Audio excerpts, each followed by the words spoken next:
Hello guys! In this video, I'm going to show you how you can fix the Instagram audio or music unavailable problem quickly and easily. So first, open the Instagram app on your phone and tap the plus icon to create a reel. Now try adding a reel and tap on Add Audio to select any song. If you see a message like this audio is unavailable or Instagram music is not working, don't worry, here is the quick fix. First, go to the App Store or Google Play Store on your phone.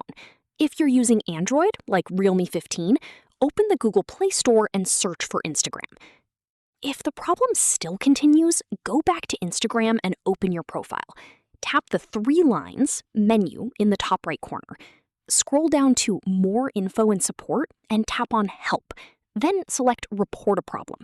From here, you can either go back to the Reels section and recreate the issue, or simply choose Report Problem without shaking. After that, tap Continue and briefly explain that Instagram music or audio is unavailable on your Reels even after updating the app.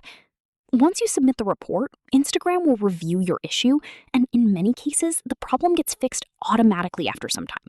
So this is how you can fix Instagram audio or music unavailable problems on Reels easily. If this video helped you, don't forget to like and subscribe for more helpful tutorials.